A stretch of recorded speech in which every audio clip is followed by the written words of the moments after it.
Isaiah chapter number 30.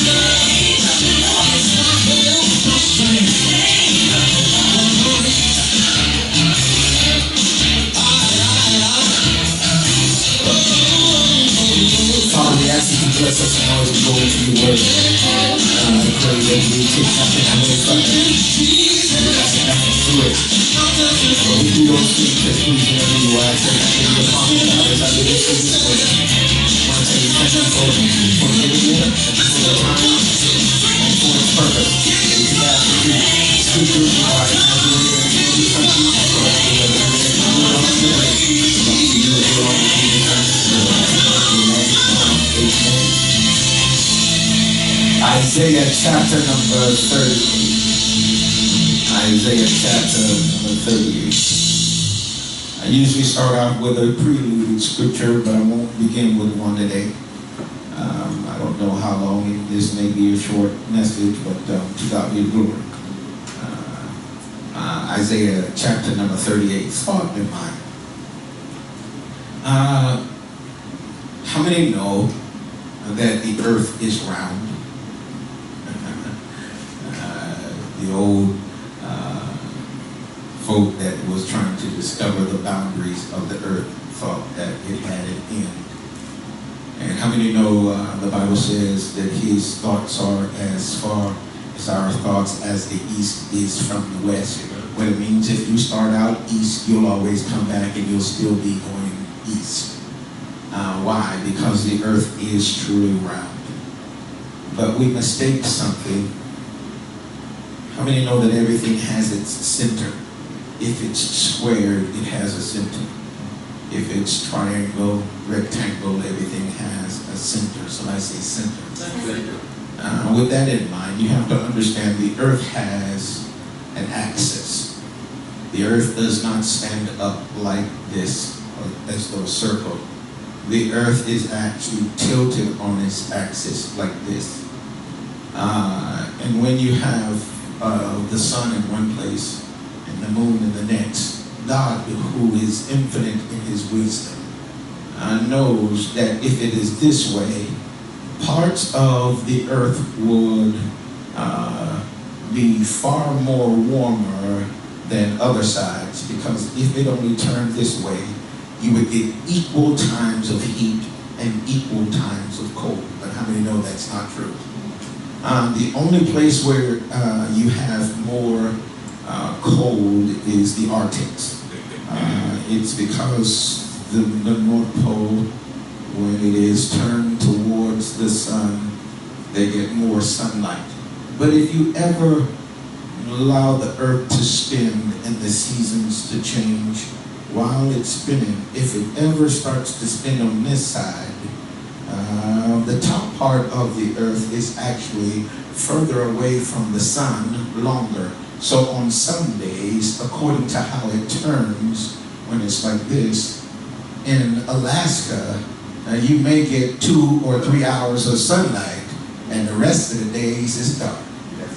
Why? Because of the axis. So if I understand the principle of the axis, I also have to understand that everything that's on, the only reason why we don't drift away and float off into nothing is because the rate for which the axis is spinning.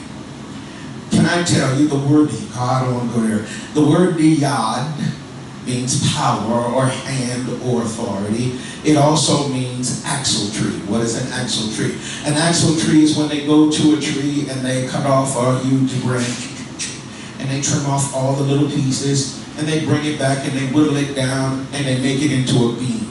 That beam, they actually, when they make a wheel, they make a center. Somebody say center. They put a center on each of them and they stick the axis on it, allowing us to know that where the axis of the earth is the same thing as an axle on a car. That what makes, watch this, you have power to make the powertrain move. Watch, whatever makes the powertrain move will turn the wheel. Wait a minute. God is the one who makes the axis turn. And when the axis turns, it makes the earth spin. But because its axis is like this, it's like a top. And at certain times, it's like this. And God knew what he was doing, because if we were like this, we would take off and spin off into the atmosphere. But he knows at the rate in which it's spinning, it creates, watch, he puts the sun in place and a moon in place simply for us to be able to tell the times and the season. That's why it only in certain galaxies are there other moons and other stars and other suns. Why? Because there has to be, outside of all of that is nothing, and there is no need for the sun. There is no need for the moon, because in the deep or in the darkness, there is no time. Since there is no time, watch this, there is no need for life form in some places. You only need time to dictate certain things. You need time to recognize it's time to plant. It's like my fish. I got some temperamental fish. They eat meat now. And they like hot dogs, so I bought this certain kind of hot dog. And so all they eat is hot dog. You go with fish food sit in the tank, and go back, and the tank starts to turn brown. Why? Because they don't like that. I went and bought them some other kind of hot dogs, and you know them jokers wouldn't eat it for nothing. I was like, Lord have mercy. I had to make a trip to the store yesterday, because for the last 5 days they wasn't eating. I was trying to figure out what's going on. And I said, Lord, you're going to have to help me. These fish going to die. And I said, wait. Let me check out something. So I went to what's the name of the store? Save-A-Lot. Went and got the little cheap hot dog, cut that joke up, and tore that stuff up. Isn't it amazing that even the fish know that there are certain kinds of food that I will eat? The Lord began to talk to me and say, wait a minute, you got to understand, because I control the axis and I turn it and I've got it on an angle, it also means that even the fish know that I control the boundaries of the water. So wait, so the reason why we have tides is this, because when it's turned, how many has ever had water in a bottle and it's been capped off, and when you turn it to one side, all of the forces cause it to slosh, but how many knows when it goes there it doesn't stay? What it does, it starts to back up. And every time you turn it, it's going to go back. God began to show me something, watch this, that he's made everything in its own time to turn. He made everything under his hands at some particular time, at some particular place for it to turn. And since he is turning the axis like this, and the earth moves like this, then he causes the tide to come in, and he causes the tide to go out, depending on how we're spinning. Watch. And so when it spins one way, bruh, then it's high tide. When it's on the bottom, but when the water is on the top, it has to divide and go someplace else, and then when it shifts, it goes back to low tide. So when the earth is turned one place, that's why we can actually have a tide chart and dictate and figure out when the tide's going to be high and when it's going to be low, based upon how the earth is turning. Wait a minute. And the Lord began to show me something. Watch this. How many know that there is a time for blessings to be flowing in your life, and there is a time for it to shift and for it to turn? If God always blessed you and God always give you nothing but blessings, how many know if you give your kids everything they ever desire, guess what? How many know that they will not be obedient? But God knows that let the tide turn, and let you know that that child knows that they can't get everything they want. That child will desire to do something. Now, our heart's desire is they go out and get it the right way, but something will make them go out and get what they need somehow.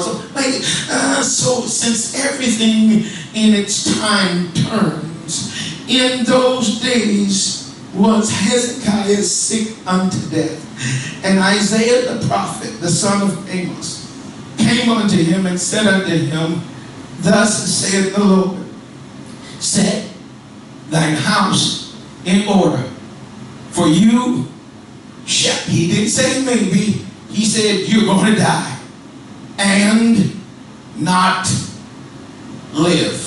Put your Bibles down and join hands with somebody quickly. I don't know how long this is going to take me to do this. Y'all might get out early. And look at somebody in their face and say, neighbor, now God is about to make a move, but he's waiting on me. Oh, come on, say it again, neighbor. God is about to make a move, But he's waiting on me. Oh, you can take his seat. You can take his. But he is. Y'all don't hear me. He is. God, thank you. He is waiting. We keep saying God is going to. God is intended on. How many know that God's already got it worked out? How many know God's already got it prepared? Wait a minute. So why doesn't God give it to you? God's not going to give it to you until it's time for it to turn. Y'all hear me? And when it's time for it to turn, it means that once you've gone through the process. What do you mean the process? If you think about the earth, once you've gone through the rotation, how many has ever been going through something and it seems like you just keep going round and round and round in a circle? Can I tell you something? That's God's way of making sure that you understand that you pass the test. I keep saying this all the time when it comes to stuff that revolves when you learned your ABCs in kindergarten or before. Can I tell you, you never stop using your ABCs? Why? Because that lesson always come back around. Can I tell you the reason why God wants you to pass this test? Somebody say this test. The reason why he wants you to pass this test, because he wants you to be ready for when it comes around again. And we keep thinking, once I get through this, what happened again? Newsflash. He wants you to be ready. Watch this. But when you don't know your ABCs and you've got to take the test and you're unable to read, and since you can't read and everybody has celebrated you because you're a great athlete, or you just look good, or you've been the teacher's pet, and now you're out of high school and now you're trying to go to college and you can't even read good, what happens then when somebody puts a test in front of you? And now you've got to take the test and you can't pass the test because you don't understand the information. God began to show me part of the reason why we go through what we go through continuously over and over again is because we don't understand the information. Because if you understand the information, then you would know, like the old G.I. Joe series says, and knowing is half the battle. If you know the information, I might panic about the test, I might get sweats about the test, I might even black out, but when I come through, I better read what's on the paper, because if I'm going to pass this, you've got to go through the information. And the Lord began to show me that, watch this, as the earth is turned on its axis, so is everything else. And since everything else is turned with it, something happens with the speed. Somebody say speed. Speed. Understand that the earth is moving so quickly that you don't even understand how fast it's moving. And since you don't understand how fast it's moving, have you ever gone to the World's Fair or to a little Brunswick fair and they had something called the flying saucer? I'm going back now. Y'all remember the flying saucer? I remember we went to a fair and this guy named John. John was a big blonde-headed guy who was on our wrestling team, and I was a little fellow weighing 98 pounds. John was like, hang with me, man. John was the heavyweight wrestler. But when John said, hang with me, and everywhere John went, you had to know that you were going to have fun. I mean, know that there's some people that just make everything fun. You know what I mean? John said, have you ever been in there? I said, no. He said, come on in, man. You're going to have fun. And how many remember when you get in, the floor is sloped towards the middle and the walls is sloped outward. Wait a minute. And John said, we're going to have fun. And everybody walked in, and I walked in, and I ain't never been in no flying saucer in all my day. And the man gets on there now, welcome. I was like, Lord, what we going to do? We going to dance? Well, there's nothing in the room to do. And it looks like a flying saucer. And he says, place your heels up against the wall. Make sure your butt, here's how he says it, make sure your buttocks is against the wall. Put your shoulders and your hands against the wall. Throw your head back and hold on. I said, hold on, what's going to happen? And the whole room started to spin. Y'all don't hear me. I didn't have no problem with it, as long as the room was moving slow. But how many know when that room starts moving fast, and because the room, watch this, the room is sloped outward. Somebody say outward. Outward. I started sliding up the wall. When I was like, oh! Like a little girl. And watch this. And then not only that, John got so good that John would turn his body, put his arm up against the wall, and act like he's lying there sleeping, and he's halfway to the ceiling and just spinning, and I'm just screaming. I'm screaming so hard that I can't even hear my voice no more. All you can hear is one continuous sound of everybody that's in the room. When that thing stopped spinning and I started sliding down off that wall, I broke out of there so fast. I said, don't you ever talk to me. I'm going back to nothing like that again. One thing, I was closed in, and I wasn't going anywhere. The Lord began to show me. I told you He'll let you see the scriptures through natural things. He began to show me, though everything seems like it's spinning for you, and how many know sometimes it spins real fast, and sometimes you lose your footing. When you lose your footing, you didn't go nowhere. You're still in control of the spinning. And just like it started, he said to tell you, he's going to cause it to come to an end. Y'all hear me? When the spinning stops, some people get comfortable and hang out in that place, and some people panic in the same place. And how many know all of us are spinning? It's determined how you come through it, is determined how well you handle the spinning. See, John knew how to handle the spinning well. Why? Because John had been in the room before. But when you haven't been in it before, you think that the spinning gonna kill you. So now I have to take on the temperament like John, that when everything starts spinning, I've been here before.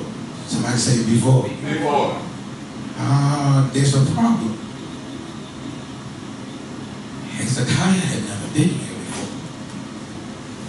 The scripture says, in those days. How many know you're going to have some of those days? Was Hezekiah sick? He wasn't just, everybody, if you're going to live this life, you're going to be sick at one time or another. Somebody say sick. See, there's some people that teach a doctrine that Christians never get sick. You should never. See, can I tell you that is one of the foolish things on this earth? Why? Because when you gave your life to the Lord, you didn't become a robot, and nor did your body change. Why? Because your body didn't get saved. Your spirit man was recreated. And this body, all it needs is for somebody to chew on you one time, and guess what? Saved or not, you're going to get saved. All it takes is for you to deal with a child that has a runny nose and wipe their hand, and you go to wipe their hand, and they get something on you, and you don't wash your hands, you touch yourself, and guess what's going to happen? You're going to get sick. So life issues and problems happens to everyone, but this sickness is unto death. It means if you, this time, he's not going to come out. Do you get that? I dare you to write that. This time, God is saying to Hezekiah, you are not coming out. It is not that somebody else said it. Pay attention to who said it. Because how many know if God says you're not coming out, guess what? No, you're not coming out. Wait a minute. If you're writing, write down the name Hezekiah. Hezekiah's name comes from two words. It's Chazak and Yah. Chazak, it's spelled C-H-A-Z-A-Q. C-H-A-Z-A-Q.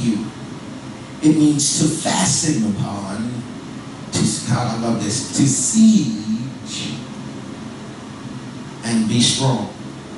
To fasten upon, to siege and be strong.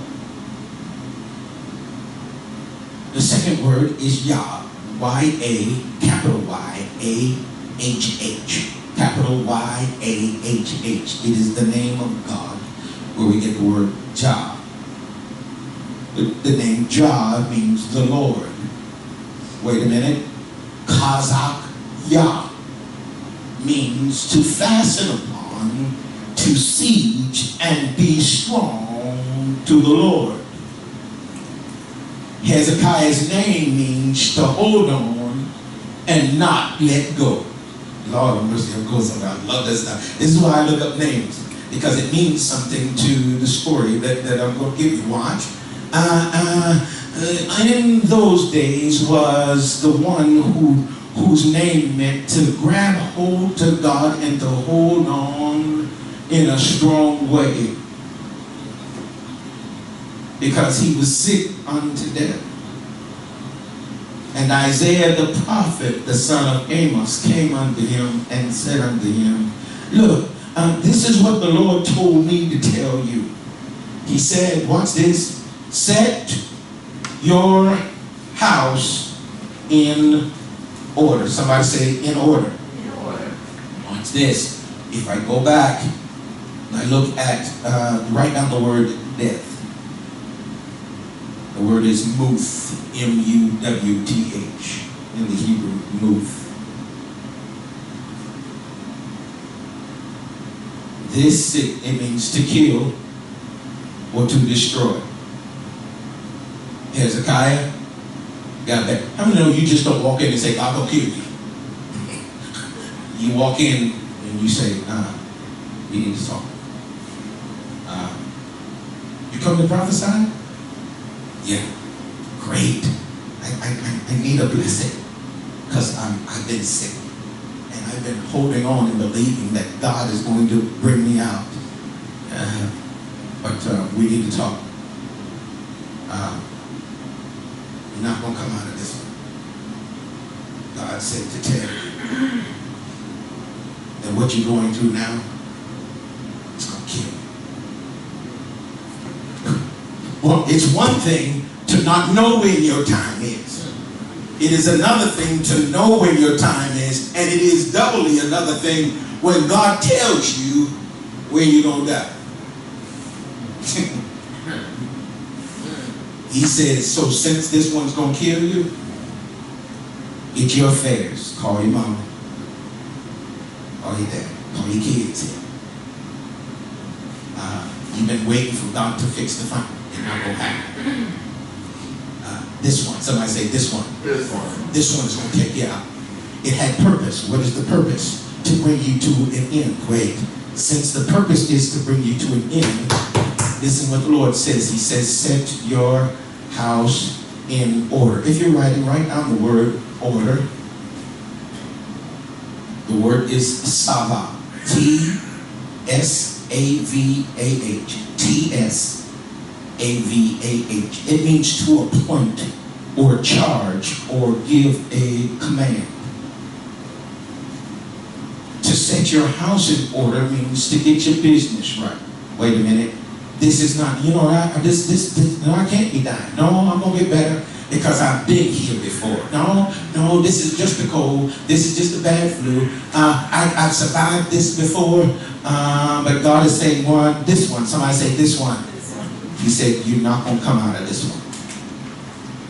So what you need to do is command the people in the house what you need for them to do while you're gone. Wait a minute. I begin to have issues with this because if I was told, I'm not saying that the doctor told you that you got 6 months to live, because how many know doctors are practicing medicine and they can't be wrong. It's not like somebody says, you got 10 days, you need to do this. And no, when God tells you get your house in order because you're about to die, it means he says go ahead and start telling people what you want. Go ahead and tell them who you want the car to go to. Tell them what you want to do. Take care of mama. Mom, I got some extra money that's been put aside. I got a will that's here. When I'm going, please do this, please do that. He says begin to set in order. Somebody say set in order. Please understand the mindset that when God begins to say set it in order, the man has to lay aside what he's going through and deal with business. Y'all get ready for where I'm getting ready to go. Watch this. Which tells me that everybody has the capacity, in spite of what you're feeling, in spite of your emotions, in spite of what you're going through, when it's time to handle business. If God tells you it's time to handle business, in spite of what you're going through, you better handle your business. It doesn't matter how you feel. Wait a minute. He didn't say to Hezekiah's wife. He didn't say to Hezekiah's kids. He said to Hezekiah, you're not going to make it through this. So I know physically you don't feel like handling business. Physically you don't feel like calling no lawyer. Physically you don't feel like dealing with no will. You don't feel like dealing with no money. All of that stuff presents a headache when somebody's gone. But God has given him an opportunity. Somebody say opportunity. Opportunity. To get matters straight while you have the chance. That is a blessing in itself. Because some people struggle, their family members struggle when they're dead and gone, trying to take care of their affairs. And how many know sometimes it takes years for the affairs to be cleared? So God is saying something to him while you have the chance. Look at your neighbor and say, while you have the chance. While you have the chance. Get your house in order. But how many know, watch this, just because he told me to get my house in order doesn't mean they're going to listen. Lord have mercy. Why? So he's telling you to do the best you can to put things in order, because tomorrow you're not going to be here. It doesn't mean that they're going to follow through, but it means that you have given a command for it to be done. Because how many know when somebody passed, you really want to see what's inside of a person? And I'm not talking about auntie and them. You want to know what a sibling is like? You want to know what's down, y'all ain't hear me, what's down inside a person? Let mom and daddy not be on the scene, and the only thing that kept them from doing stuff is because mom and daddy is alive, and then the person that you thought would never do. Y'all don't hear me? Death causes people to act crazy. And they start to hoard in on stuff that they didn't pay for, they didn't invest in. You might have bought it from mom and daddy, now they're trying to claim it like it's theirs, because it's crazy. So he's telling Hezekiah, why you got to call your family in. Tomorrow you ain't going to be here. Get it in order. Somebody say in order. Well, he says, set your house in order. Why? For thou shalt. How many know shout is a command? It means it's going to happen. Somebody say it's going to happen. He said you're going to die. Again, who's saying this to him? God. Through his man. Not only in Deacon Holmes does he say he's going to die. Watch this. Please understand this. Why in the world would you say you shall die and not live? Wait. It means that, guess this, that when you die, some people are going to try to resuscitate you. Yes. They're going to try to do all they can, because some people can't live without you. Watch this. And some people feel like, no, don't leave me. Take me, Lord. And they're climbing all over the casket. No. Watch this. Can I tell you, they're going to try to resuscitate you. But God says, you shall die and not live. Everything, all of man's efforts, all that they try to do to keep you here is not going to work, because I said you're going to die. I said, what kind of message is this that you give to the people? That something is going to die, and God said, you shall surely die and not live. Watch. Then Hezekiah, the one whose name means to grab hold to God and hold on strong, turned his face. Somebody say face. And the word is panim, P-A-N-I-Y-M. P-A-N-I-Y-M.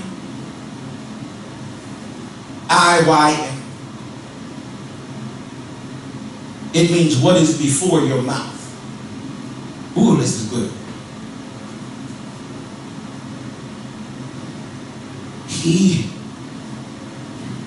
Panim. Somebody say panim. Watch this. God says you're going to die. Set your house in order. Wait, the prophet is there, and the prophet says, you're not going to make it.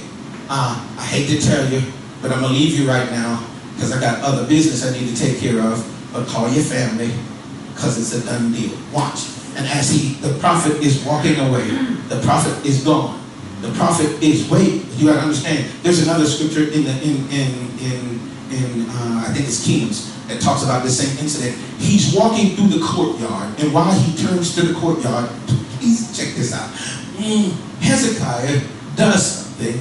Hezekiah turns. Watch. He's sick, and he's in the bed. And he's been there for a while. And God just told him what? Call your family in. God just said, get your business in order.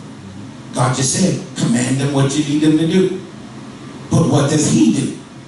He turns everything that is before his mouth and he puts it between him and the wall. And Hezekiah turned his face toward the wall and prayed. Write down the word, pray. The word is palal. P-A-L-A-L. Please, when you get a chance, look up that word. Watch this. It means to entreat. I-N-T-R-E-A-T. It means to judge. Here's my word. To intercede. Wait. What do you mean intercede? To intercede. If I'm going to intercede for Minister Rozier, and I know you have an issue, what I do to God, she's praying to God that God fix something in her family.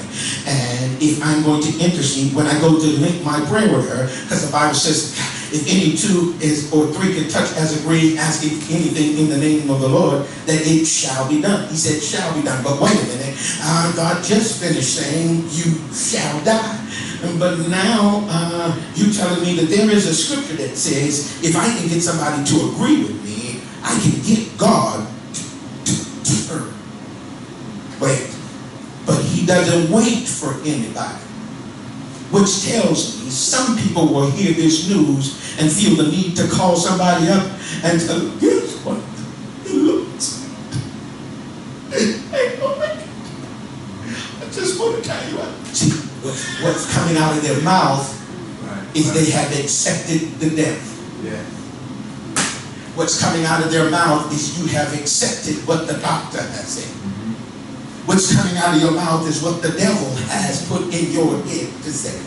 But Hezekiah was smart enough to know, because his name means to grab hold to God and hold on. What time do you think better than now to hold on to God and hold on to his word? I know God said I'm going to die, but is there a chance? I know him to be the kind of God that if I change my words, and I changed my attitude, and I changed what's in my head, and I stopped accepting what everybody else has said. But wait a minute, everybody else didn't say this. God said this, but could it be that if I take God at his word, watch, and intercede for myself? Wait, to intercede means to step in between and pray on that person's behalf. But when you step in between, understand the devil's going to now attack you as if you that person. He says, I can't afford to wait. He didn't wait. He didn't call his family. He didn't call his wife. He didn't call his kids. He heard God say through the man of God that you're going to die. And he said, oh, no, wait. I've been here before, and he allowed me to survive it before. God, I want to tell you thank you. I want to tell you thank you. I've been here before. And ain't nobody else is going to agree with me like I need them to agree. Plus, I don't have the time. I turn my face to the wall and I say prayers to you that nobody else will ever hear. Nobody else will know the tears. Nobody else will know my heartbreak. Nobody else will know my feelings. So what I got to say ain't got nothing to do. Won't you finger somebody and tell them, you. This ain't about you. God talking about me. So let me intercede for myself. I don't need to go on Facebook and ask somebody to start a prayer chain. I don't need somebody to call pastor and tell pastor to bring the oil, even though the Bible says if you're sick, call for the elder of the church. But what if I don't get there in time? God just told you you're going to die. Hezekiah turned his face to the wall and began to intercede for himself. Watch this, please, Lord God Almighty, I love this stuff. He began to intercede unto himself, where? Unto the Lord. And he said, listen what he said. Lord, I want you to remember now. wait. Why I got an issue with that? Because God don't forget nothing. Yeah, you can't say God knew what you were going to say before you said it, and knew when you were going to say it, how you were going to say it, and God. So since God knows all things, and He knows you're going to say it, wait a minute. He's saying to him, now, Lord, I want you to remember remember when you told me when the boss falsely accused me and I wanted to go say something to him, and you arrested my heart because I was about to give him a piece of my mind, and you said, hush your mouth. and I did what Minister Rosa said, hush up, Lisa. and I took it and I kept my mouth shut. Wait a minute, do you remember the time when I had nobody to come to my rescue, and it was just me and you, and somebody messed with my kid and I was about to roll up on him in the wrong way, and you arrested me and stopped me, and I said, okay, Lord, I'll do it your way. You remember the time when I'm a little hoodish. You remember when I was about to call Pookie and nothing them and try to work out something, knowing that they were going to make me pay something that I couldn't pay back, but I needed something right now and right then, and you said, they that wait upon the Lord, and I said, wait, okay, I'll wait.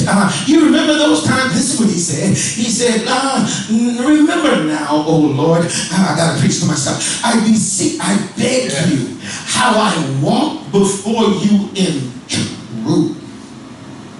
Somebody say truth. Truth. Write down the word truth. The word is emeth. E-M-E-T-H. Emeth. In assuredly. Faithfully. Can I tell you something about faithfully before I go forward? You know when you're faithful is when you don't want to be. It's like being submissive. Somebody easy say, I'm submitted. No, you're not. You ain't submitted until it's time for you to submit. What does submission mean? When I want to do it my way and I decide I'm not going to do it my way, I give in. I yield. When you submit, watch, submission doesn't come until it's time for you ready to submit. So faithfulness doesn't come until it's time for you to say, I ain't going, I ain't doing it, I ain't going to touch it. I ain't going that way no more, and you know it's the right way, and you turn around and say, I'm going anyway. Faithfulness. Wait a minute. He says, do you remember when I was faithful? It comes from the word aman. A-M-A-N. Aman. It means to build up or to support. I like this. It means to fasten as a parent or a nurse. To fasten like a parent or a nurse. Wait a minute. We all know a parent, regardless to if things are going right. How many know parents can say that they're tired, but the parents still go beyond being tired. They jump up and do what they have to do. Why? Because they're the parent, right? But it's another thing when the person is the nurse. Why? Because their job is to make sure that their sole job is to make sure that somebody else survives where they are. Your job is to come in as the nurse and to give care to somebody to get them back to a place where they need to be, even when, watch this, you may never see that person again. Somebody say a nurse. A nurse. He says, you remember the time when I walked before you like I was a parent or a nurse? You remember when the opportunity came for me to do right, and I didn't want to do right, but I did right anyway? You remember the time that when somebody needed something and I wasn't able to do it, and so I called somebody to make sure that they stepped in to do it because I knew I wasn't able. Wait a minute. Do you remember the time when all I had was 2 slices of bread and somebody else needed some bread, and I said, I got two loaves, you can have 1. Do you remember the time when out of my need, and not out of my abundance, but out of my need, somebody else didn't have food, and I didn't have the money to go to the store to get food, so I went in there knowing that I only had a little bit, and I pulled some out, and I gave it to somebody else? Watch this. What you don't understand is, every time you do something like that, God is keeping a record. And when God keeps a record, He knows that there comes a time, or there will come a time, because everything goes around. There will come a time that when you be in need, you will have something you can go to God and say, guess what? You know, God, you remember when, not to the person, but to God. Amen. There's a record. The old saints used to call it sending up timber. And they would used to say it's praying. You pray when you can, because there comes a day when you can't, and you'll be able to rely on God based upon prayers that's already been sent up. Why? Because God is keeping a record. Somebody say a record. Watch this. So here's the man on the bed about to die, and he is on, before he takes his last breath, he makes sure that the right stuff comes out of his mouth. What's the right stuff? He begins to bank on something that he has already done. Not, give me another chance and I'll do this. Give me a chance and I'll go out and do this. If you give me another one, Lord, I'll build myself. How many know a whole lot of people make a whole lot of promises, but when it comes time to do it, they. So you can't bank off of that. You can't pay your bills from your bank off of money you hadn't put in your bank. Y'all hear me? You can't go to your bank and withdraw something that you hadn't put in there. But if you got something in there and it comes down time to pay something, wait a minute, and you put a little bit extra, wait a minute, and an extra bill popped up for $500. Watch this, if you hadn't been putting the extra in there, you can't bank off of that. You're going to have to either ask God to help you or borrow something from somebody. But if I've been putting a little bit extra in the bank, and that 500 popped up, that's money we were going to use for vacation. But I don't have a choice. I need to use it for this. At least I can turn and bank off of what I've already done. Somebody say turn. Turn. I'm trying to tell you, God wants me to bring it to your mind that if you do nothing, when it's your turn to go through, you will have nothing to bank off of. Right. Yes. So while you have the chance, and while you have the opportunity to be faithful and to be trustworthy and to be to a place where you are a blessing to somebody, which means while you're waiting on your blessing, be a blessing to somebody, because the time is going to come around and it is God who turns the axis, and God's going to make sure, please don't act like it ain't going to come around, because I guarantee you, you keep living, it's going to be your turn at some point. The tide's going to shift and come back your way. Watch this. Hezekiah turned his face toward the wall and prayed unto the Lord and said, remember now, O Lord, I beseech thee how I walk before thee in truth and with a perfect heart. Question, how can a person have what's called a perfect heart? Let me help you. Write down the word perfect. The word in the Hebrew is shalem. S-H-A-L-E-M. Shalem. Somebody say shalem. Shalem. It means complete. What do you mean my heart is complete? Because to define the heart as complete, it almost means that everything that you do is perfect. How many know that everything you do is not perfect? What it means is this. The word heart in the Greek means lev. It means your thoughts, your feelings, and your emotions. What do you mean? What do you mean my thoughts, my feelings, and my emotions are complete? It means that when trouble comes, I don't think that all of this is about me. What I think is, it's my turn. And since it's my turn, everybody's going to get theirs. If you hadn't had yours, it's coming. If you've had yours and passed the test, when it comes around, you know how to take the test again. Got me? Watch. To be complete. Somebody say complete. It means to be made ready. You know that my heart is ready. What do you mean my heart is ready? His heart wasn't ready to die, but his heart was ready to do what was right even when the circumstances didn't feel right. What do you mean? Because it ain't always about me. So when it's time for me to do the right thing, I got to understand that there's other players in this other than me. What do you mean? That what I do affects everybody else. What do you mean it affects everybody else? No, this is me. Nobody knows how to go through. Nobody understands. Nobody. That's not true. There is no temptation that such as common to man. You're not taken by something that is new to you. Somebody else went through it way before you, generations ago. And can I tell you, somebody after you is going to go through the same thing? What could it be that they went through the test and they passed it and you're not failing it? You're failing it because you think that it's about you, or, oh, the world is against me, or the devil is simply, wait a minute, out of everybody on the planet, the devil messing with nobody else but you? Or could it be the process? He says, remember me, remember now, O Lord, I beg thee, I beseech thee how I walk before thee in truth and in a perfect heart, a ready-made heart, and have done, watch, and have done that which is good in front of you. What do you mean? Now I didn't do what I did for praise. I didn't do what I did for noteworthiness. I didn't do what I did because when the opportunity presented itself, I did it because I knew you were watching.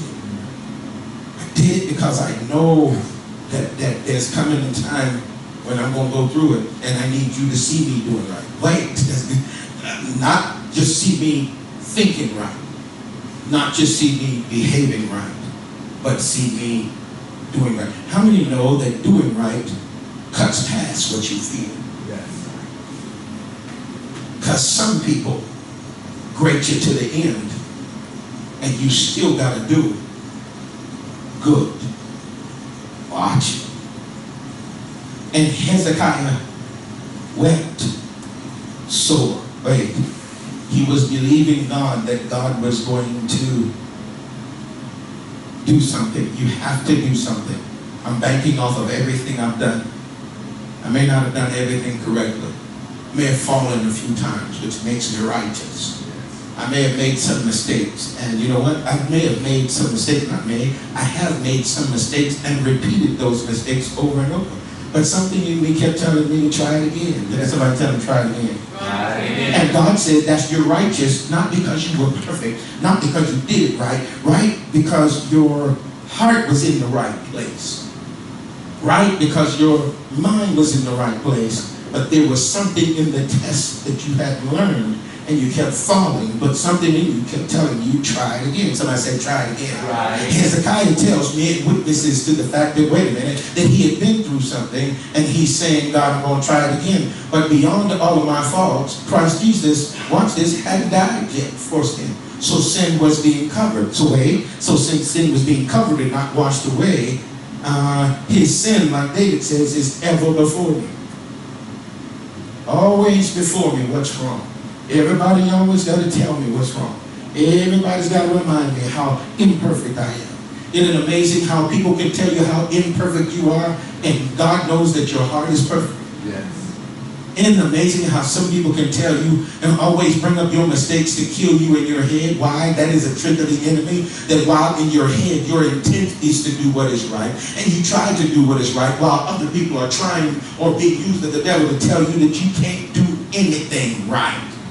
Why? Because that is a part of the test. That is a part of the circle. And you got to learn how to combat that. Why? Because there may come a time when you may have to turn your face to the wall and say, God, remember all the good that I did.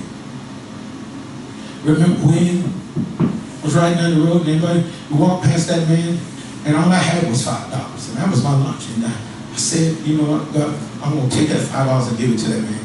And I'll give it to the man. Watch this. Can I tell you? The Bible says, be careful how you entertain strangers, because sometimes you how you entertain people, meet people, because sometimes you entertain angels unaware. Be careful how you treat a stranger, because you think that that's just a bum. That's not just a bum. That could have been an angel dressed like a bum. And God wanted to see whether you were going to use your heart. Your heart was in the right place. Could it be that that's the one test he was trying to see if you graduated or not, and you failed it over $5?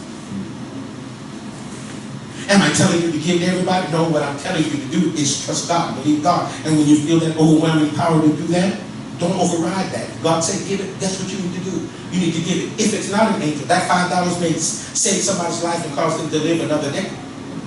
But to you, somebody say to you, it is a test to see whether you get to go around in a circle one more time and learn this lesson.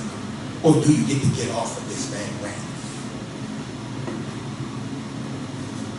Why you say that? That's way because when I was traveling in South Carolina, going to see my mom late one Friday night, I was homesick, ready to have my feet dangling under my mom's table, and I was traveling on the back roads going into South Carolina on Highway 17, and got to that place in between, just before you get to where the houses are, and on that long straightaway on 17 where there's no lights and no nothing, and I saw a man with a blue pickup truck with the white hair, with the white beard, and he looked a little shabby in his clothes, and I went past that man, and God is my witness. I went from here to probably that building across the street, and the Lord was convicted in my heart, and I turned around. It was a 2-lane road at that time, and I turned in the driveway, and I backed out, and I came back down. When I came back down, there was no truck, and there was no man, and that truck was sitting with the tire laying on the ground and a jack under it. There was nothing there when I told you. It wasn't 2 minutes for me to turn around and get back to that man. Man, truck, tire, and jack was gone. It was a test to see if I would turn around or not.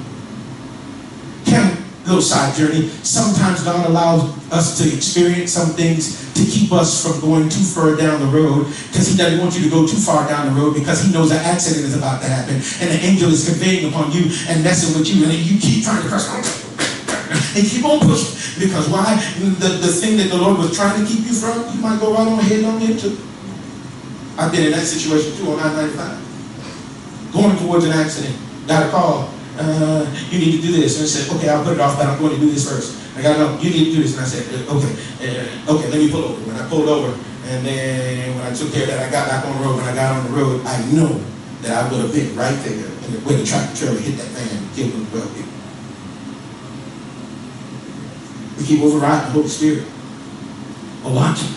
This time, somebody say this time. This time. Hezekiah couldn't override anything because he's about to die. Hezekiah didn't call his family. Hezekiah had to intercede for himself, and he's trying to get God to remember. Wait a minute, God doesn't forget. So what do you mean? Why is he talking to God the way he's talking to God? Because God always wants you to bring back to his remembrance his word. You said, if I do this, that you were going to do this. And this hasn't happened.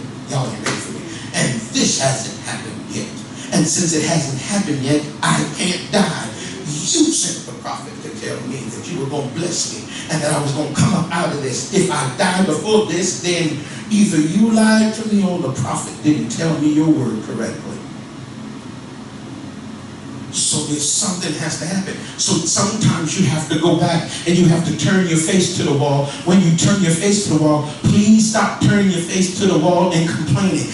Turn your face to the wall and take advantage of the time that God has given you to say, God, I want to tell you thank you for the opportunity. You blessed me to keep that one loaf of bread. You remember that? I want to tell you thank you for the opportunity. You stopped me along the way and told me to give that man that $5. I missed that $5. I missed lunch that day. But you know what? I want to tell you thank you, because right now that $5 is going to pay off for me. I want to tell you, see, when you start to bring back to remembrance, wait a minute, somebody else, you blessed somebody else to come up out of this, and watch this, and I was a blessing to them while I had the chance. Now I am need God, I'm interceding for myself. Lay hands on yourself and say, I'm going to pray for myself. You can lay hands on everybody else and waiting on somebody to tell you that you can come out. You better turn your face to the wall and begin to talk to God for yourself. Why? Because something happened when Hezekiah began to do it. He wept sore. Then came the word of the Lord to Isaiah, saying, wait a minute, the word of the Lord came to Isaiah in the beginning. Somebody say the beginning. Watch this. Here's how the story went. Isaiah comes in and tells him, hey brother, and he talks to him. God said. And when he said it, he backed out to leave. Hezekiah was in the bed sick. Hezekiah did not wait for somebody else to come in. Hezekiah didn't do what God said to do and call his family in, because he didn't know when he was going to die. He just knew today, at some given moment, I'm going to die. I better bust a move and make this thing turn right now. And he turned his face to the wall. Why? Watch this. Isaiah was walking through the courtyard. The other scripture says, while he was walking through the courtyard, the Lord said, go back. Y'all ain't hear me. Why go back? Watch this. Then came the word of the Lord to Isaiah, saying, go and say unto Hezekiah, but I just told Hezekiah what you said for me to tell him. No, Hezekiah did something that I didn't really want him to do it at the time simply because I knew it was his time. But because he stepped out of the ordinary and he believed me for the impossible, and he wasn't believing me for stuff, he was believing me for life. Watch this. The man of God just left the house and was walking through the courtyard. Hezekiah is still there. Can you see him banging on the wall and telling God and reminding God of all the stuff that he did? God said, now that's what, if I had had that, maybe you wouldn't have been sick. If I had had that, maybe you would have been out of this a long time. If I had had that, he said, wait a minute. So God, watch this. So while Hezekiah is talking to the Lord gets on the other line. Y'all on the other line and called up Isaiah and said, go back. I already told him, God, no, he's at the house crying right now. I understand that he's crying. I cried too, Lord. You told me I was about to die. No, I want you to go back and then say, thus saith the Lord, the God of David, your father. I heard what you said. I heard you interceding for you. And I have seen your tears. Y'all don't hear me. I've seen that you mean business now. Behold, he's about to reveal something. I will add unto you, what? 15 years. Y'all get that? Look, if I look at me for a second. You're going to die, bro. And he's walking out. He's in the yard. Somebody say in the yard.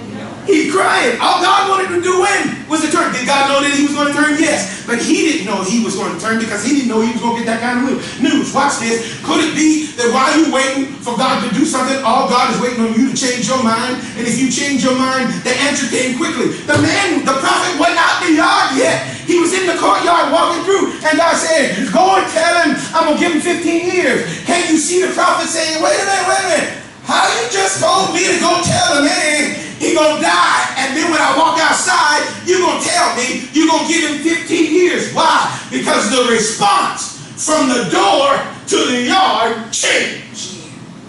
Lord, have mercy.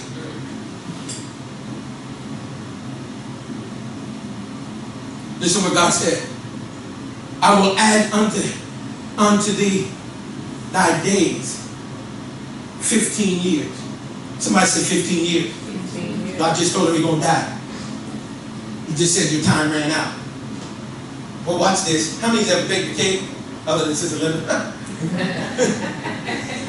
had to go there. She makes it all the time. But watch this. I guarantee you she has a time. And you know when it's time to pull it out. Because the time ran out. Y'all get me? I guarantee you she's not standing to the oven looking at that cake. Are you getting me? What did she do? Set the time. And she went on doing her business. What did God do? God, it's once appointed for man to die, and after death comes judgment. There is a time that's set on you to die. You're going to leave here. God don't win. The doctors can't determine it. Because the doctor's trying to look at the cake in the oven and say, you ain't going to make it. Your bills is trying to tell you that you ain't going to survive this. Your family is trying to tell you you crazy for going to that church and you ain't going to make it. Watch, your boss is saying you about to, but they looking at the thing. And they're not looking at the one who controls the time. Because if they look at the one who controls the time, only he knows when it's going to happen. She doesn't look at the timer. She just waits for the bell to go off. Wait, watch this. Isaiah comes in and tells him you're going to die. You almost finished, bro. Why? Because God let me look into the oven and see the timer's about to go off. And before the bell, y'all don't get me. I started to call this, you better get in before the bell rings. Why? Because before the bell rings, watch this, before the timer goes off, he does something to get God to turn. It's his attitude towards where he is. And when his attitude changed, before the bell rang, God said, since I used you to prophesy to him, go back and tell him I turned the dial a little bit more and gave him 15 years. Y'all don't hear me? Amen. Y'all ready? How much opportunity would you have to do what God has called you to do if he gave you 15 years? And the bell was about And God says, and cranked it back 15 years. How many could use 15 years to watch this to correct some stuff? Amen. 15 years with what I know now. 15 years with my change of mind. That quick. Wait, the prophet turns around, comes back in the house, and tells me, bro, what'd you do? God told me to tell you, you're going to die and you ain't going to live. Ain't nobody going to resuscitate you. And all I did was got to the fence and I tried to jump on my camel and leave, but I couldn't leave. I had to come back to the house and God spoke to me again. What did you do? Can you see him while he's crying? Wait, he went from the place of crying, not just tears like he's about to die, but he began to do what Job did when he lost everything. He began to worship and cry out to God and give God praise and say, God, remember when? See, could it be that our attitude about what we're going through has determined our altitude, and because you can't go no higher because your attitude won't let you go? Amen. Can you see that? And Isaiah got his head to the wall, he's crying. Bro, come out, I gotta talk to God. I gotta talk to God. Oh, God, you remember me? I got a word from you. You already told me the word. You already told me the word. Oh, he ain't no more. God, you remember me? You told me you would do this. And you remember this? He said, I got hush. I gotta tell you something. What? What do you gotta tell you? God gonna give you 15 more years. He said, oh, he went out of the bed. Y'all ain't ready for this. He went out of the bed yet. He turned over and he said, thank you.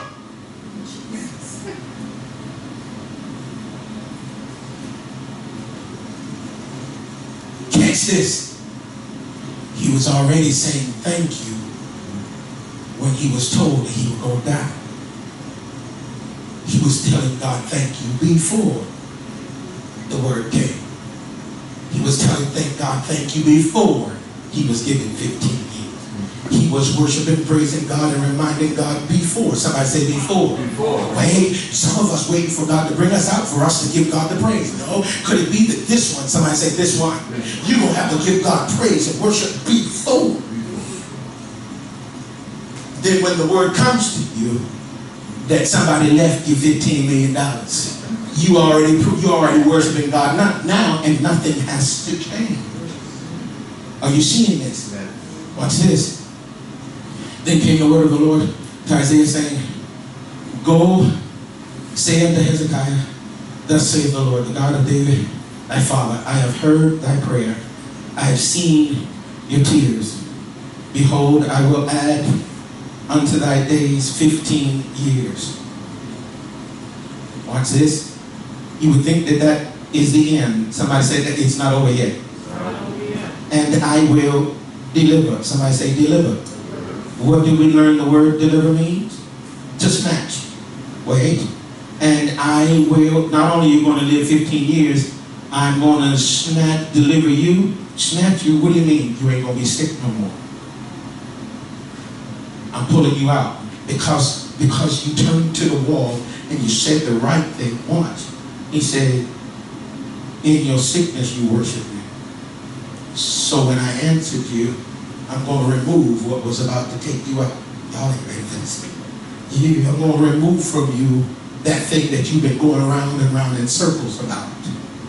I'm going to remove from you, I'm going to snatch you out, not only you and this city out of the hand of King Assyria.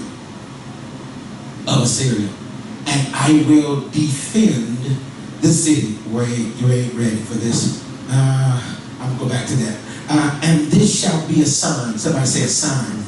He says a signal unto you from the Lord that the Lord will do this thing that he has spoken. Where is he? He's still in the bed. God said, I'm going to give you a sign that I'm going to do this. Watch this. Behold, I will bring again the shadow. Y'all, boy, I wish I could preach. If I knew how to preach like some folks I have, y'all are running up against the wall up again. Watch this. He says, I'm going to turn the shadow. The word is sel. T-S-E-L. T-S-E-L. What do you mean? It means a fashion or a form. It's where we get the word Selem. T-S-E-L-E-M. It is when God says he formed man out of the dust of the ground. He fashioned him. Wait a minute. God says, watch this, that he was going to cause, bring again the shadow of the degrees, which is gone down in the sundial of Ahaz. Wait, here's the sun. God says, I'm going to cause the shadow to back up. Anybody ever seen sundial? The way you tell the time on a sundial, nothing moves on it.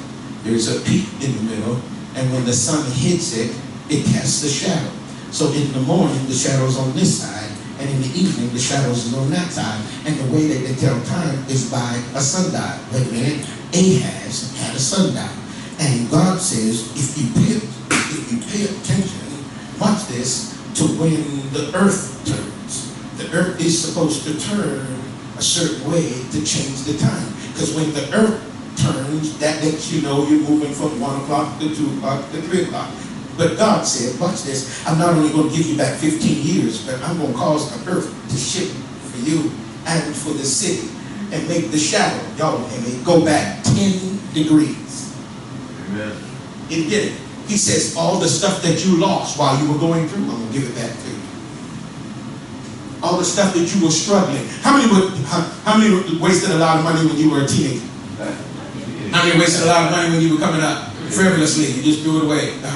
Some smoked it away, some drank it away, some partied it away, some bought stuff away, some gave it away. You know, how many would love to have all that back? Watch this, you didn't get it. Y'all, see, y'all, if I was at another church, they would have been breaking their neck. God said, I'm going to turn the dial back 10 degrees. What do you mean 10 degrees? Not only am I going to give you 15 years back, Sister Chris, I'm going to take you back 15 years, and watch this, give you 15 added years, but I'm going to cause the time to go backwards. Yes. Yes. Why? Because who controls the axis? God says, I'll make it turn to where the sun will be shining like it was 10 degrees ago. What do you mean 10 degrees ago? 10 degrees is almost equivalent to 4 or 5 hours. I can make it turn back 4 or 5 hours as if this announcement that you were going to die never happened. God mercy. Lord have mercy. See, we keep wanting God to do one thing, and God has the power to turn it back. What you don't, y'all know, I gotta say this. Watch. When I had the back accident and I was buried alive working for the water department, they told me I would never go walk again. When I was lying in the bed, watch this, and my mom said, boys, quit trying to walk because you're gonna hurt yourself. My mom said, you ain't gonna keep still, because something was down in me, wouldn't let me keep still. And I just became Christian. She said, you ain't gonna keep still. And I was the only Christian in the family. Since you're not gonna keep still, I'm gonna take your clothes. And when she would find me, she'd find me naked trying to get to the bathroom. Y'all don't hear me. I was crawling because something in me told me I needed to move. And I kept saying I gotta move, and I was dragging the bottle into my body. Can I tell you, and when I finally got up and they said I wasn't gonna walk again, I had a walker, and I was walking like this. 19 years old, trying to get to church. And then when they got me to the church, I was getting in the church, and when they was opening up the door to turn on the lights, I still wanted to sing in the choir because something in me wouldn't let me quit. And I kept trying to get up there. And finally, when I get to the choir stand, I sat in the choir stand. When church was over, everybody else was gone, and they was waiting on me to make it to the car. Why? Because I didn't want nobody pitying me. I didn't want nobody coming to me and say, oh, you gonna make it. Oh, let me do this for you. Because if everybody does everything for you, you'll never get up. So God put something down, y'all put something down inside of me. Then all of a sudden, now I no longer need the walking stick. And then now I got a cane. Wait a minute, I'm in my 20s and I got a cane, and I'm walking with my cane. And they're saying, how you doing? I'm doing good. What plans do you make? They think that I'm gonna give me a job where I'm sitting behind a desk. No, I wanted to go into the Marines, and the Marines wouldn't take me. I wanted to go into Special Forces, but God had a plan. Somebody said plan. Had I gone into the Marines and never had the accident, I would have been a jarhead. Y'all don't hear me, I probably am a jarhead. You know, but God wanted to bring me out, so God wanted to direct me another way. And had He not allowed me to go through that accident, I wouldn't be who I am today. Watch this, and God let me go through that. And when they told me that I would never run again, I began to run. And when they told me I'd never play basketball again, I played basketball. Got a sneaky little right hook. You know, they told me that I would never be able to do anything. I've been holding down a job that they told me I should have retired from 12, 14 years ago. Remember? And they said, you should quit because you got these issues. No, I'm going to see it to the end. You don't understand me. And I know I've been having knee problems. And I know it's been bothering me. Watch this. And I've been doing all I can to stay on top of it. Why? Because there's something in me that don't let me quit. So why did I say that to you? Because now when I start to go through, I say, God, you remember? Remember the motherfucker that was going through and they gave up? I believe you to be God. I know you to be God. How do I know you to be God when nobody else was around? When I was bleeding internally, I went in the bathroom and I prayed over myself and the bleeding stopped. I want to tell you, thank you for them times. Remember them times we used to have together when their mama took my clothes and I couldn't go nowhere? Yeah. Remember them times when I was hungry and couldn't fix myself no food? Now I'm going to get myself up when I'm tired and I go do what I need to do. And I get on everybody's nerve. I know I do, because I won't stop. You know why I won't stop? Because God got something down on the inside of me and I remember. And God gave me some years back that I wasn't supposed to have. Because had He not done that, I wouldn't be able to stand and walk in front of you right now as your pastor. Had I taken the word of somebody else, I would have been an invalid in the bed and not been able to get up. Amen. Yes.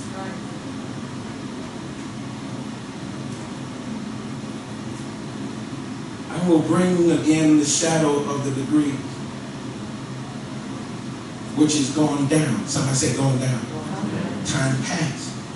There's some things that have passed time that you can't, I wish, that you can't fix because time is past.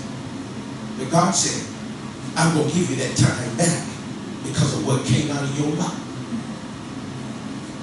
I know I messed up along the way. I know I didn't do it right at that time, but I'm going to give you the time back. Somebody say time back. God says, since I control the time, I'm going to give you the time back and give you another chance. Have you learned your lesson now? I bet you did that, and you know that God ain't playing. You know that you can die just like that. And I guarantee you, when God got him out of the bed, he took advantage of the opportunity that God had given him. Wait a minute. He says, I will bring again the shadow of the degrees, which is going down in the sundial of Ahaz. Do I want to go there? Yeah, let me go there. Write down the word Ahaz. So I close this. Ahaz's name has a special meaning. It comes from the word Achaz, A-C-H-A-Z, or A-Q, A-C-H-A-Q. It means a possessor. From Achaz, A-C-H-A-Z, to siege, hold back. I like this one. To have or to take possession. No, ready? To have or to take possession. Somebody say to have. To have. Or Or. to take possession. He says if you don't have it, I'll bless you to get it. Wait a minute. It's on whose dime? Ahaz's dime. Ahaz's name means to possess it, to seize it, or to take opportunity of it. He said you didn't have it before, and time passed. And if you did have it, don't worry about what you did. Don't you worry about what you did have. Understand that if I give you the time back, when I give it back to you, you'll get what you're supposed to have. You should have had in that time, but didn't get it all in it. It means that by the time the time finally comes back 10 degrees, you will be better off than you were before if he had not turned the dial back. Yes, yes, Oh, yes, Lord, yes. I learned something that, watch this, not only can I turn, watch this, change. The Bible says that God can change. How can God change? When God announced that, guess what? Because you didn't do it right, you out here, you done. If you turn your face to the wall and say the right things, God says, I will turn that thing around for you. Not only turn it around and give you extra time, I'll make time go backwards enough and give you enough time so you can get something as if it never happened. What do you mean? God will watch this. When God turned back the time for Pastor Johnson, he gave me back something that I didn't have in time while I was struggling. Did I go through the struggle like when I couldn't walk? Absolutely. But now God has fixed it as though that time has never existed before.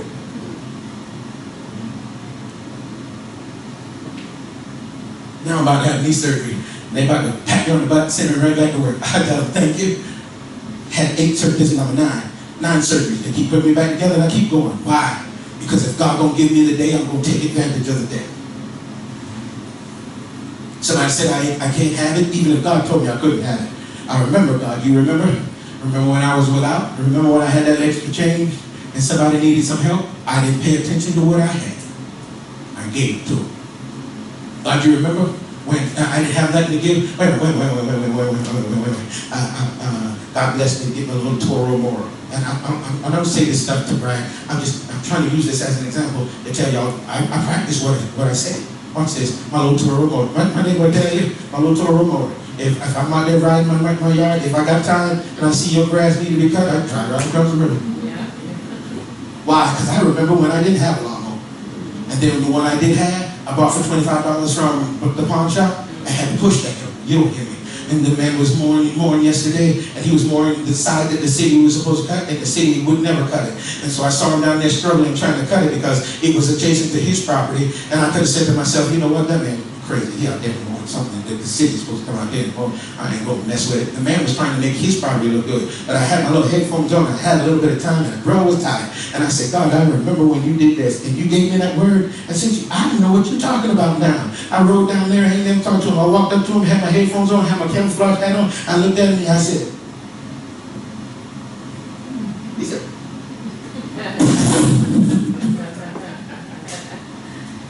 why? Because when the mower goes down, I'll say, God, turn my face to the wall. Remember when that man was down there struggling trying to cut his grass? See, I got something to bank off of. Amen. See, if you live depositing, you'll be able to live on a withdrawal. Yes.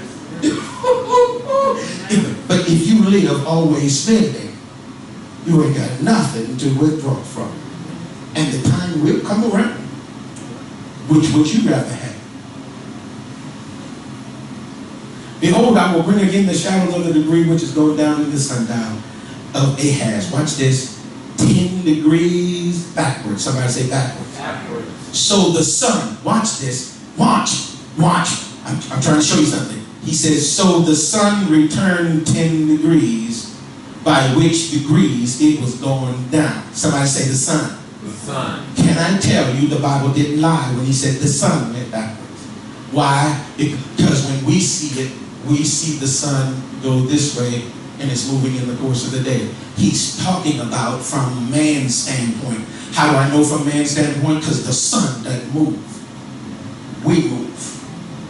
So wait, since the earth is turning on its axis and we went from here to here, we said the sun is going down. The sun ain't going down, we are moving. The sun over there and the moon over there doesn't move. It just means sometimes when you're turned on a certain axis, I can see the sun and the moon at the same time because of how the earth is turned. Watch. So the Bible doesn't lie. What is God trying to say? He says, from your standpoint, I will turn it all back. Because he's saying the sun turned back. The sun doesn't turn. He says, from your standpoint. Somebody say, my standpoint. What do you mean, my standpoint? Go into your house while you're sitting here. Go into your head and begin to do business in your head. Is there something that you haven't praised God for? Then you need to start giving God some praise and adoration and some worship for it. Wait a minute. Because can I tell you, if you search and look at your present situation, if it had not been for the Lord that was on your side, you would have been swallowed up and you wouldn't be where you are right now. But God says, not only that, not only can I make it better coming up because everybody keeps looking forward, God says, I can turn back the time. I started to sing it. If I can turn back the hand. Nobody go do that. I'll turn back the hands of time and fix it where you can do the right thing now. How many need God to fix something that you messed up before? And you know right now, you should be on your way out. But you're not. Why? Because when you give God praise, God says, I'm going to take that time clock and I'm going to add you some more time before the bell rings. I don't know about you. That kind of word gives me kind of happy. That kind, y'all making me. Cause he promised me something. And I know I'm supposed to go, well, wait a minute. God is about to make a move. Amen. But he's waiting on me. Yes, yes. God is about to do something. Wait a minute. God, my life may be about to come to an end. But God has promised some things to me that before I die, I was going to see certain things. So since I've got to see them, and I'm about to run out, that means he's going to have to turn the dial back. That might not excite you. It may not mean anything to anybody. But the Lord said for me to deliver it. If you don't receive it, that's your business. But while I'm talking, my face turned to the wall, I'm looking at my bills. I told y'all I've been talking my bills. I'm looking at my bills and telling them I ain't always going to have y'all. You know, I'm going to go into my cupboard and looking in there. How many ever went to your cupboard or went to your refrigerator and you had food, you looked in there and nothing in there you wanted? I said, y'all hear me? I said, God, this thing going to be filled with stuff that I want. Stuff that I shouldn't even have, but I know I want. Y'all hear me? And you know, when you look in your cupboard and all you see is peas and greens. You don't know that's good in this place, but how many know in the middle of the night you don't even know you don't want no beans? Yeah, there's going to come a time that I'm going to get, and you know what God's going to do? Turn the time for me. And in spite of me supposed to be going down, I ain't going down. I'm going to be better. Amen.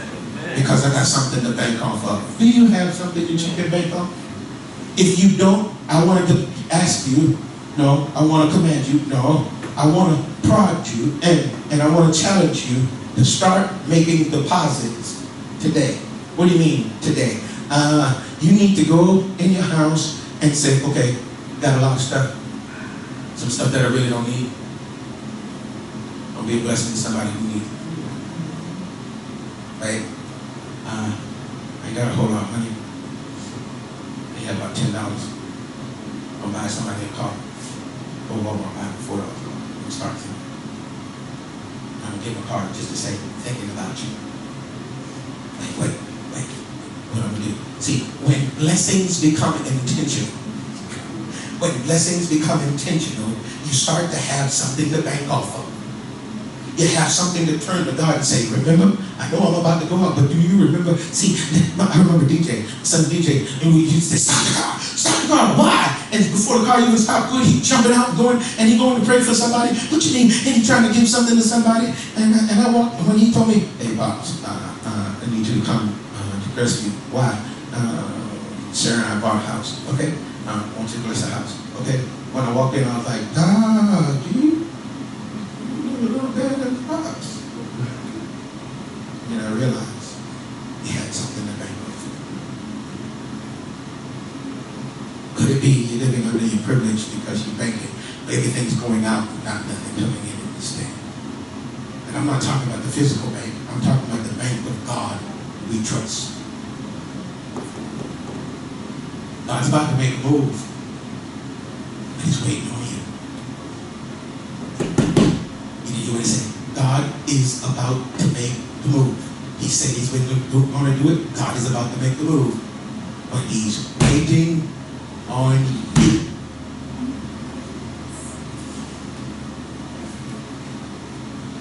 Make that down. Amen. Stop looking and saying it's impossible.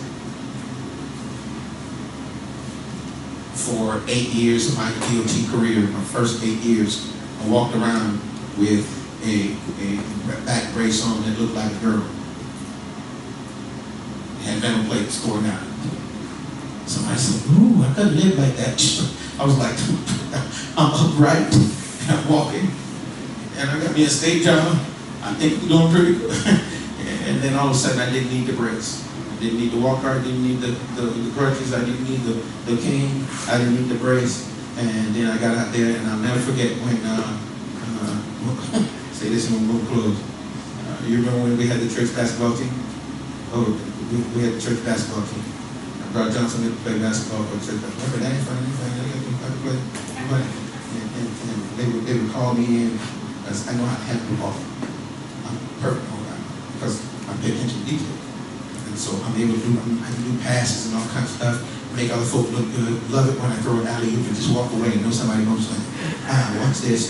In the midst of me playing ball, one game I took 3 hard fouls back to back, 3 times down the floor until the last time I fell, the referee says, it's at the end of the game, that's why I didn't go. Flavor. What he didn't know was I fell and I damaged the kneecap. And they had to go in and cut out the size of a quarter because the bone started to die. And they said, you won't play ball again, but you're going to have surgery. That was the first time I got that knee scoped. I went out to play ball. The coach had to have knee surgery.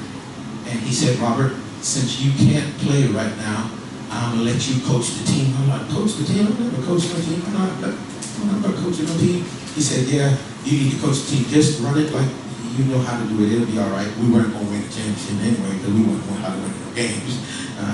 What's this? I got to one game, my first game that I was supposed to go and coach. I'll never forget it. I had on my blue basketball pants, you know, the snap off, and I had on a blue shirt over it. They didn't know I had my uniform on under it. I was a coach, and you're not going to play without me. So while we were in the middle of the game, we were playing the number 1 team, and it was time for the playoffs, and if we beat them, they were still going to be number 1, but that would mean when it comes down to who they played in the very end of the finals, it would change. So we were just out there shooting. I'm like, man, I want to get in on this. Pastor sitting up there, wife, kids sitting up in there, all the saints sitting in the stand, and everybody else just running and gun. Y'all know running, take them, just running and gun. And I said, man, I want to get in some of this. I said, time out, ref, time. So he called everybody over to the side. And I said, I began to talk to him, just give him a pep talk. I want everybody to shoot. We're going down, a blaze of fire. I want everybody to shoot. I don't care if it's half court, if you feel it, shoot it. I sent 4 people in, you go on in. They said, we need 5 people. The ref says, okay, coach, you need 1 more. He'll be there. Coach, need 1 more. I know if I did what I was going to do ahead of time, everybody was going to stop me. Says, you got to bring somebody into the game now. I said, okay. I snatched off of that shirt. I snatched off of them pants and I set myself in and I watched Pastor Moore stood up in the stand and looked at me. I wouldn't even look at him. Everybody was mad at me. Why? I went in and made 13 quick points and called timeout. Took myself out the game. Folks were mad at me. Why? Because I've learned how to not accept no for an answer. Some of you take no, you live off of their no. God told Hezekiah, you're going to die. And he took no for, not for me. I got to do something. I know God said it. What God said, he doesn't lie. But you know what? I know if I can get his heart to turn, if I do the right thing, God will turn. You didn't hear what I said? Bless you. If you do the right thing, God will turn. If you do the right thing, God will turn. If you do the right thing, God will turn. That's what it means to repent. It means to turn. So wait a minute, the earth turns, everything turns. I turn, people turn. Wait a minute, and even God turns. Amen.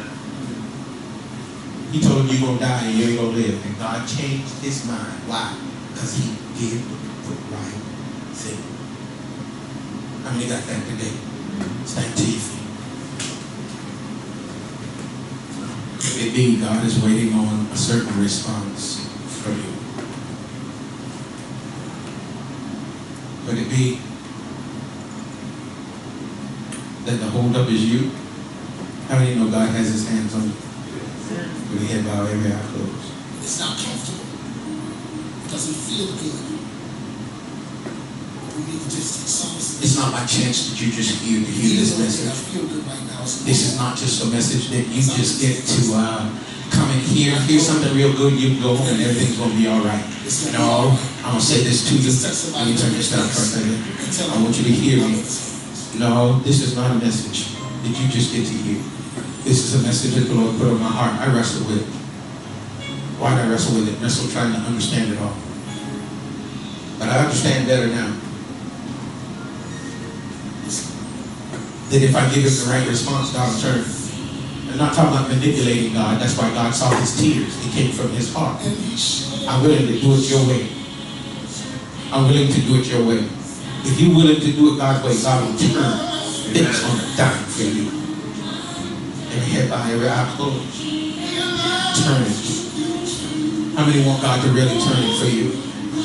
Yeah? You want God to turn? Well, guess what? I just announced to you that you're not going to make it. You're not going to make it unless you turn. So what should be your response? Not accepting that as the answer.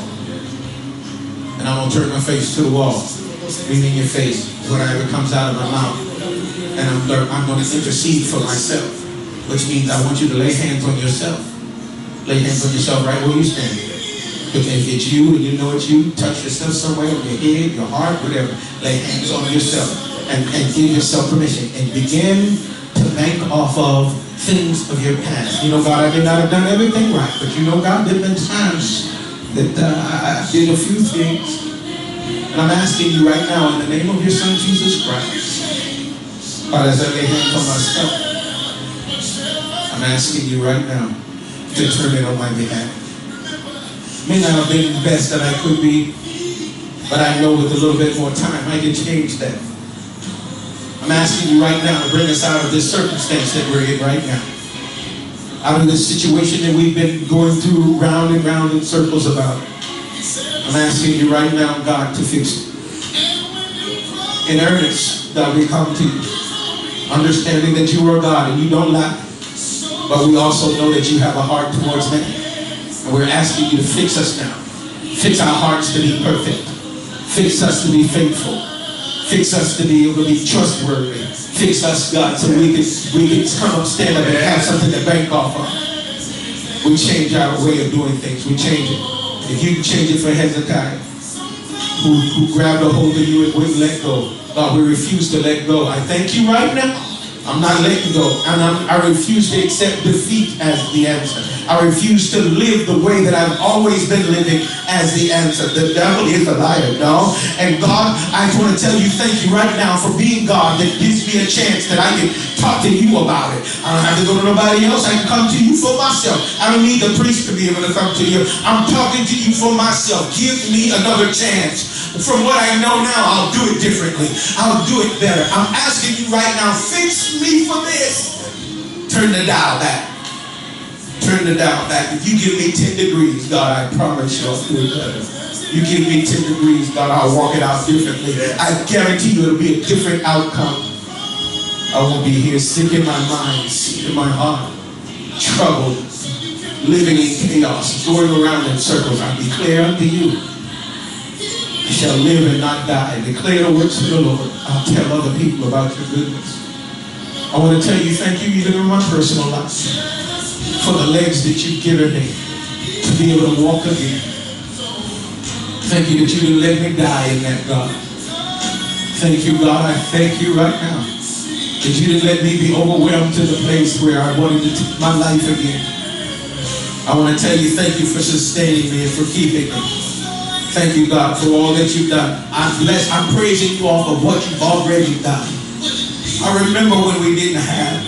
You sent Mr. Coker to bless us, and my mama's still living in that same house right now. I remember when we didn't have. When I had 4 outstanding loans with loan companies. And I just asked you to get me out of debt. God, you got me out of debt. I know what it's like to be debt-free. Do it in me again, God. Do it in me again. I know what it's like. I pray over your people. I pray over your people. Bless them now, God. I curse the spirit of debt now in the name of Jesus Christ. God, fix their hard mind to be able to handle the finances that would come their way.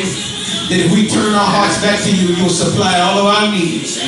I want to tell you thank you, God, for being debt-free in the name of Jesus Christ. Removing that slave mentality off of our mind.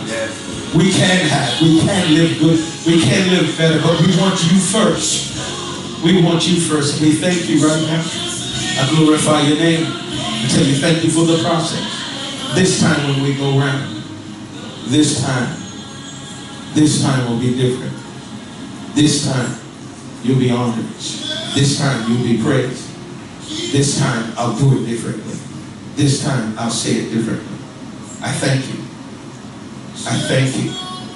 I thank you for more time. In Jesus' name we pray. Amen. Amen. Amen. Amen. Put your hands together. Begin to give God some praise. Amen.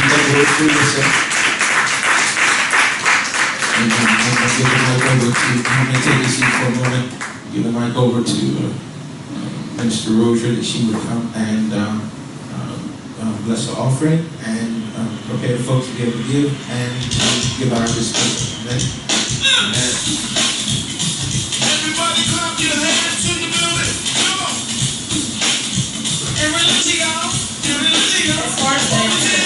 Don't forget that next Sunday is Pastor Appreciation. Make sure that you invite everybody to come. If you have anybody that you can think of that's on your heart that hasn't been here lately, drop them a line and remind them, hey, we got Pastor Appreciation and invite them. If you have somebody in your heart that you just want to invite, that's a good time to invite them. We're going to give them next week. Make sure you're here for prayer on Sunday mornings. Prayer starts at 9. From 9 to 9:30 is a wonderful opportunity to get in here and to spend time worshiping. We have worship service that starts at 9:30. Make sure you're here for that, because that's our time that we go in and we honor God. So make sure you're here for that. Service on Wednesday night starts at 7, and the prayer from 7 to 7:30. Invite people, make sure you're here for that. I'd like to have a couple of people, if possible. I'll text this week as to what time. Maybe come in just a little bit, either one afternoon or Saturday morning, and just do a little bit of cleanup. It works better in the afternoon, but just do a little bit of cleanup before Sunday. Make sure you have your love offerings ready also Sunday.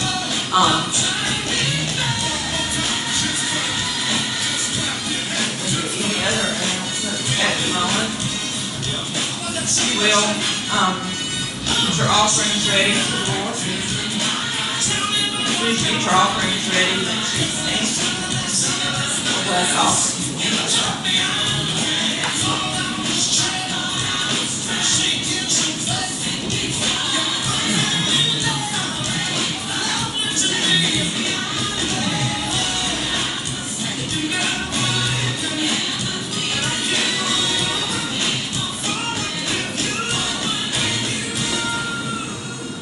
You will take your offerings and hold up to the Lord.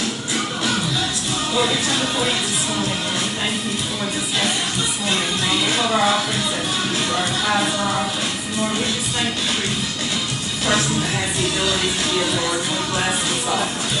Lord, for the people that can't give, we bless them also, Lord.